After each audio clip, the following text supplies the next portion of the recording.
రాష్ట్రంలో పరామర్శల పేరుతో law and order problem create చేస్తామంటే చూస్తూ ఊరుకోమన్నారు మంత్రి అచ్చెన్నాయుడు.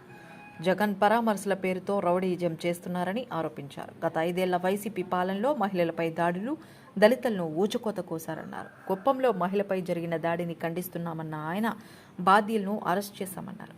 సాక్షిలో చికెన్, గుడ్డు ధరలు తప్ప ఏదీ వాస్తవం ఉండదని ఎద్దేవా చేశారు. జగన్ బెంగళూరు నుంచి వారానికి ఒకసారి షికారుకు వస్తున్నాడని విమర్శించారు.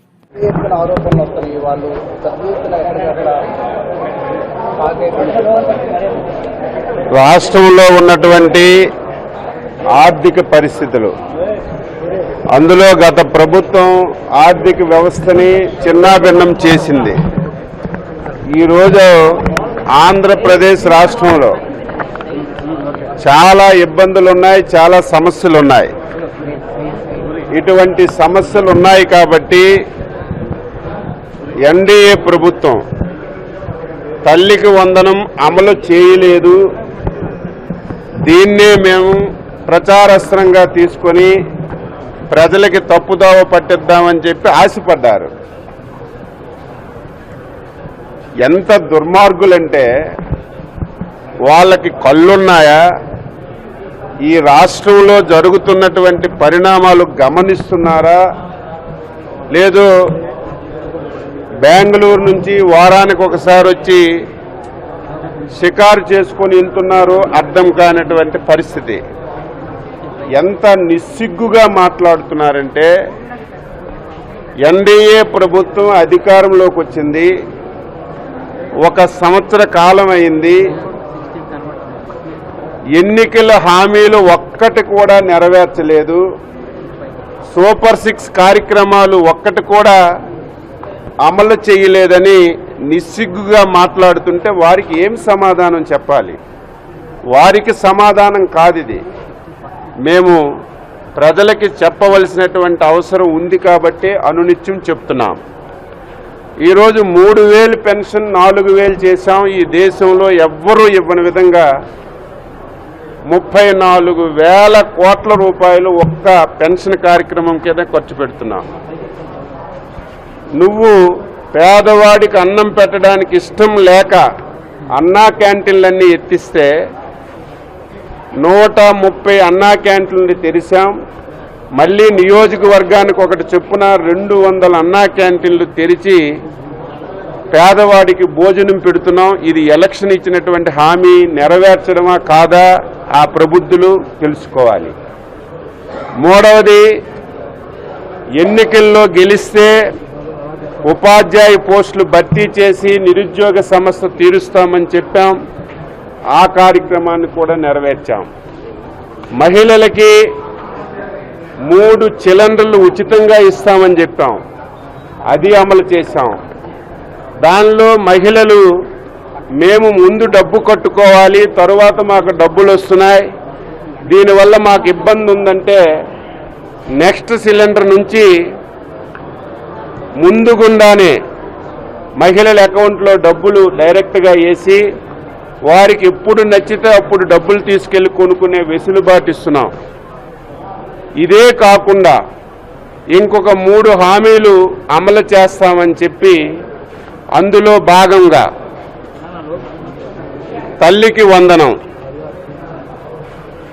దీనికి నేనే పితామహుణ్ణు, తల్లికి వందనం కనిపెట్టిన వాడును నేనే అని ఊకదంపుడు ఉపన్యాసాలు ఇస్తున్నటువంటి పెద్ద మనిషి ఆ పథకం మేము అమలు చేశాం. నువ్విచ్చినటువంటి జీవోలో ఎక్కడ కూడా మార్పు చేయలేదు. మార్పు చేయకుండా ఇంప్రూవ్డ్ వెర్షన్ తీసుకొచ్చాం. ఏంటి ఆ ఇంప్రూవ్డ్ వెర్షన్ అంటే, నీలాగా మోసం చేయడం కాదు.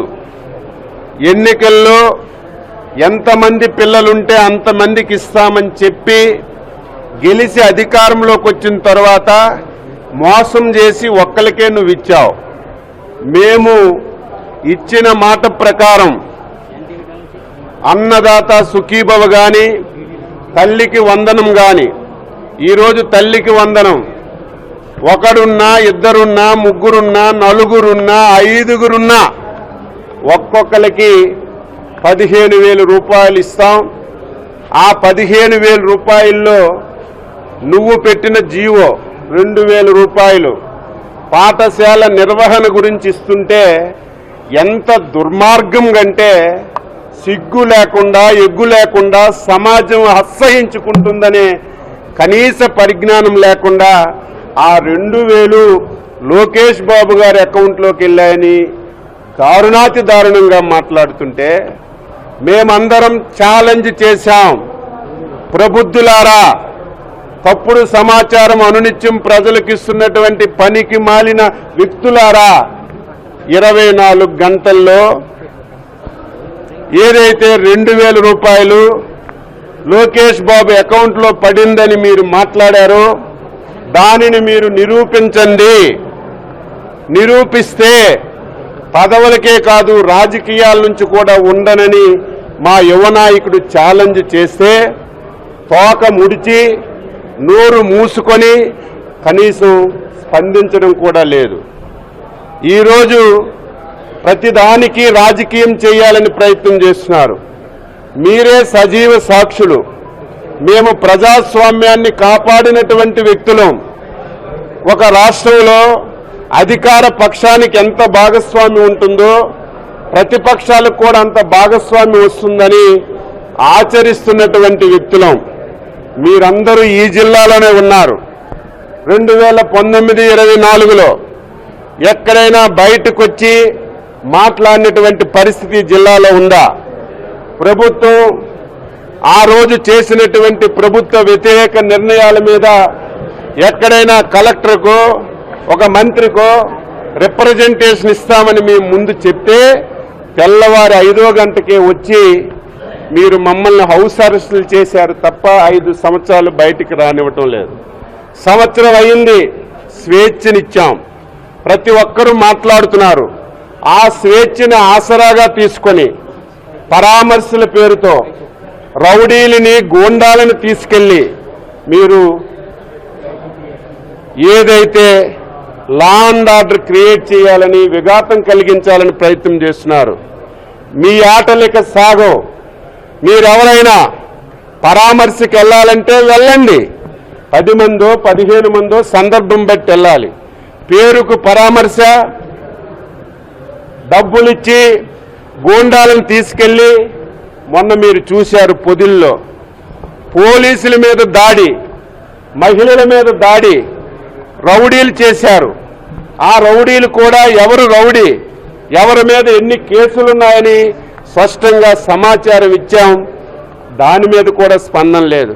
మళ్ళీ రేపు ఏదో పరామర్శని మళ్ళీ దండెత్తి మళ్ళీ లా అండ్ ఆర్డర్ క్రియేట్ చేయాలని ప్రయత్నం చేస్తుంటే ఈ ప్రభుత్వం ఇక ఊరుకోదు.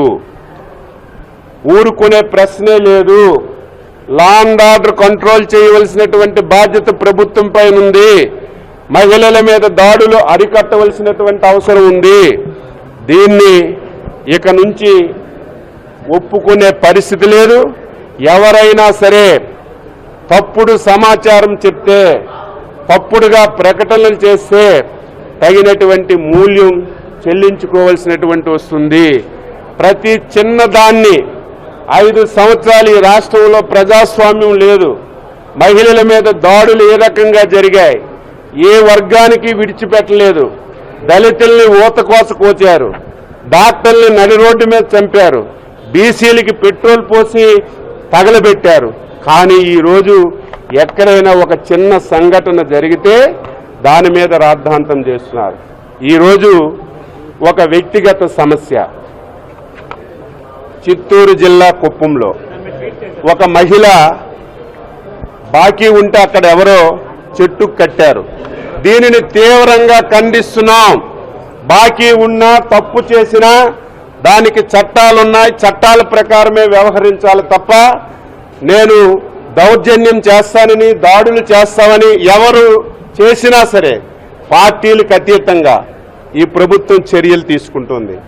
నిన్న సమాచారం ప్రభుత్వానికి ముఖ్యమంత్రి గారికి తెలిసిన వెంటనే కలెక్టర్ గారికి ఆదేశాలు ఇచ్చి కేసు కట్టి యాక్షన్ తీసుకుంటే అదేదో చంద్రబాబు నాయుడు గారి నియోజకవర్గంలో మహిళలకి ఇది జరిగిపోయింది, రాష్ట్రంలో లా అండ్ ఆర్డర్ లేదు, మహిళల మీద దాడి చేస్తున్నారని పిచ్చి వాళ్ళలాగా ఇష్టం వచ్చినట్టుగా మాట్లాడుతున్నారు. ఈ ప్రభుత్వం లా అండ్ ఆర్డర్ క్రియేట్ చేస్తుంది అని మీరు ఏదైతే అంటున్నారో, ఈ శాంతి భద్రతలకు ఎక్కడ కూడా విఘాతం కలగకుండా శాంతి భద్రతలను కాపాడుతూ మహిళల్ని రక్షణ కల్పిస్తూ ఈ రాష్ట్రాన్ని అభివృద్ధిలోనూ సంక్షేమంలోనూ ముందుకు తీసుకెళ్లాలని ప్రయత్నం చేస్తున్నాం.